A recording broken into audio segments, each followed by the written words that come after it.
창세기 36장 1절에서 19절.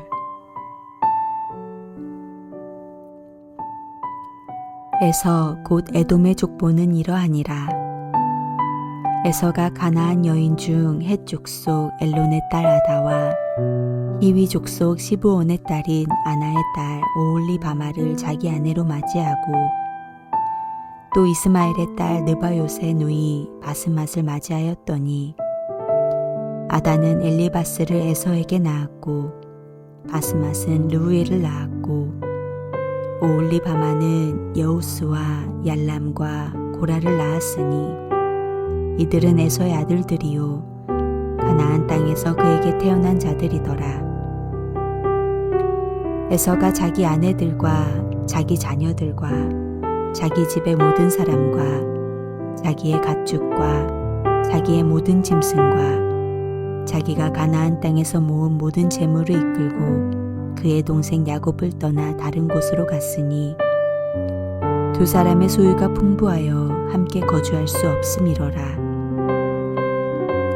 그들이 거주하는 땅이 그들의 가축으로 말미암아 그들을 용납할 수 없었더라. 이에 에서 곧 에돔이 세일산에 거주하니라. 세일산에 있는 에돔 족속의 조상 에서의 족보는 이러하고 그 자손의 이름은 이러하니라.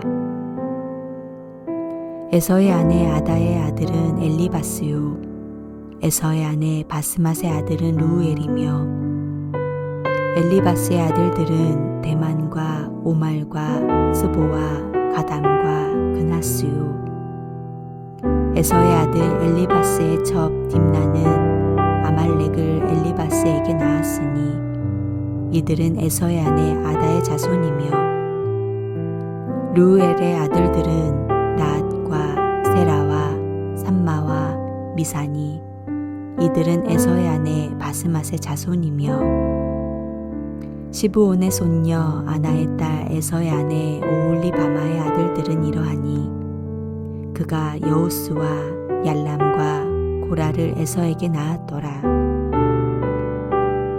에서 자손 중 족장은 이러하니라.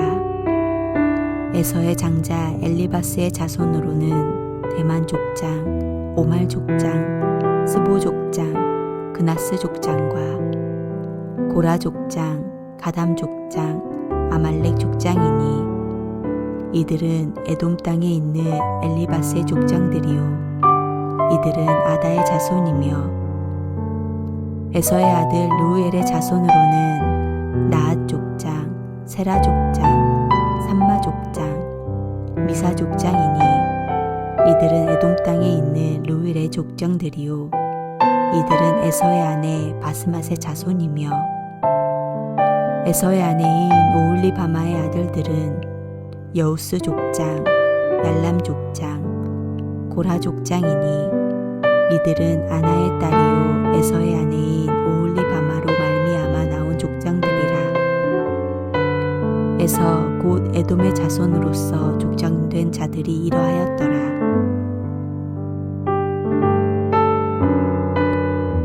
파란만장했던 야곱의 이야기가 끝나고 이제 그 다음 주인공인 요셉의 이야기가 시작될 차례입니다. 그런데 낯설게도 그 사이에 에서의 족보가 끼어 있습니다. 본문은 에서에 대한 기록입니다.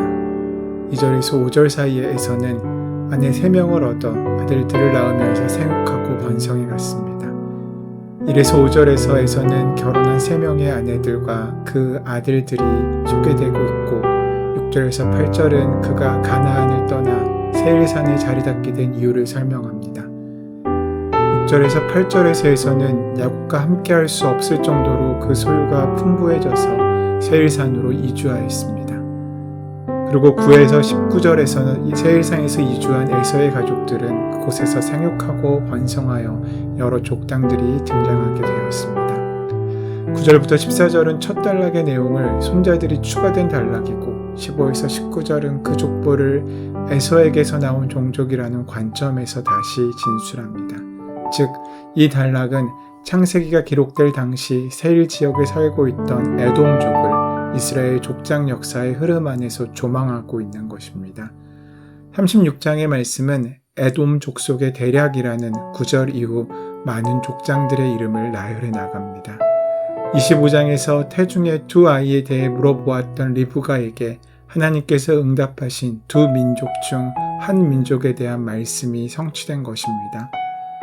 우리는 아브라함과 이삭과 야곱의 하나님이 되심을 천하 만민에게 복을 주시려는 하나님의 본심을 알아야 합니다. 물론 믿음의 계보를 중히 여겨야 합니다. 하지만 하나님께서는 믿음의 계보만을 소중히 여기시는 분이 아니셨습니다. 그러므로 그 주위 사람들의 이야기도 주의 깊게 보아야 할 것입니다. 이삭의 아들들에게서의 이야기는 여기서 끝인데 성경 전체라는 큰 측면에서 보면 바로 36장에서 언급되는 에서의 후손의 족보는 이후 예언서 오바댜의 배경이 되고 있는 것을 우리는 알 수 있습니다. 에서 또한 큰 부와 족속을 이룹니다. 여기서 한 가지 놀라운 사실은 에서가 가나안을 떠났다는 것입니다. 처음 이삭의 상속권을 놓고 동생 야곱을 쫓아내었던 그가 이제는 스스로 야곱을 떠난 것입니다. 6절에서 7절까지의 말씀입니다. 에서가 자기 아내들과 자기 자녀들과 자기 집의 모든 사람과 자기의 가축과 자기 모든 짐승과 자기가 가나안 땅에서 얻은 모든 재물을 이끌고 그 동생 야곱을 떠나 타초로 갔으니 두 사람의 소유가 풍부하며 함께할 거할 수 없음이로라. 그들이 우고한 땅이 그들의 가축으로 인하여 그들을 용납할 수 없었더라. 하나님의 크신 경륜 가운데 아브라함에게 시작된 하나님의 약속이 그 동생 야곱에게로 이어집니다.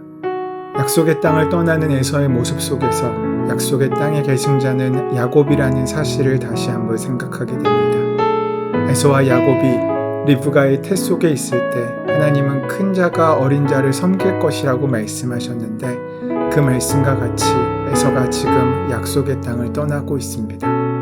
그리고 또 기억해야 할 것은 하나님은 에서에 대한 약속도 성실히 지키시고 있으시다는 것입니다. 그들도 이삭과 아브라함으로 거슬러 올라가는 이스라엘과 같은 뿌리를 가진 민족입니다. 아브라함 언약을 계승할 동생 야곱을 위해 가나안을 양보하고 세일로 이주해준 형 에서의 후손입니다.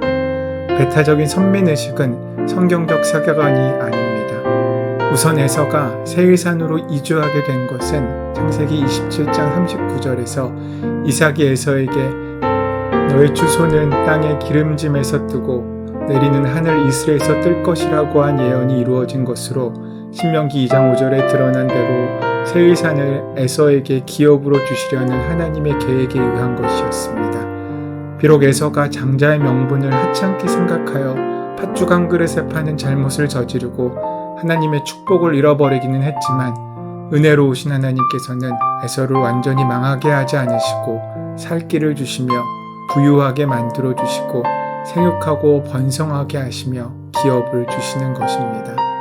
베드로후서 3장 9절의 말씀은 이렇게 우리에게 말씀하고 있습니다. 주의 약속은 어떤 이에 더디다고 생각하는 것 같이 더딘 것이 아니라 오직 너희를 대하여 오래 참으사 아무도 멸망치 않고 다 회개하기에 이르기를 원하시느니라. 하나님께서는 비록 아무리 큰 죄인이요 악인이라도 불쌍히 여기사 끝까지 참아주시고 어떻게 해서든지 회개하여 돌아올 수 있도록 기회를 주시는 분이십니다. 또한 하나님께서 에서를 세일산으로 이주하게 하신 것은 창세기 28장 13절에서 약속하신 대로 가나안 땅을 온전히 야곱에게 주시기 위한 하나님의 섭리라고도 할 수 있습니다. 하나님께서는 하나님의 자녀에게 약속하신 것을 반드시 이루어 주십니다. 이사야 14장 24절대로 하나님이 생각한 것이 반드시 되며 하나님의 경영하신 것이 반드시 이루어지기 때문입니다.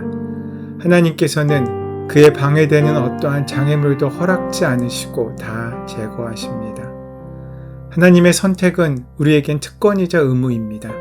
특권인 이유는 장차 완전하게 도래할 하나님 나라를 미리 맛보고 누릴 수 있기 때문이며 의무인 이유는 그 복된 소식을 따라 살아가며 온 인류를 복되게 해야 하는 사명이 우리에게 있기 때문입니다. 선택은 하나님의 영광스러운 계획에 참여하라는 부르심이지 우리 자신만을 위한 자격이 아닙니다. 그러므로 부르심을 받은 사람은 아직 부르심을 받지 않은 사람들을 외면하거나 잊어버릴 수 없습니다. 부르심은 우리가 애써 도달한 목표 지점이 아니라 하나님께서 세워주신 출발점입니다. 그래서 바울은 스스로를 빚진 자라고 고백했습니다. 우리 주변의 모든 이웃은 하나님께서 지으신 소중한 형제 자매들입니다. 우리가 그 부르심을 소중히 여기며 누리고 이웃에게 전할 때 비로소 우리를 선택하신 하나님의 택하심은 의미를 얻게 됩니다. 오늘 그 은혜를 붙잡고 그 말씀의 사명을 감당하는 복된 하루를 사시는 저와 여러분 되시기를 소원하고 축원합니다. 모든 사람의 아버지가 되신 하나님, 우리가 스스로 배타적이고 이기적인 선민의식을 떨쳐버리고 복음의 능력으로 이웃을 사랑하며 그 사랑을 이루는 개인과 성도와 교회 되게 하여 주시옵소서. 예수 그리스도의 이름으로 기도드립니다. 아멘. 이제 주신 말씀을 묵상하며 그 말씀을 오늘 우리의 삶 가운데 이루는 복된 삶을 살기 위하여 함께 기도하는 시간 갖도록 하겠습니다. 함께 기도하겠습니다.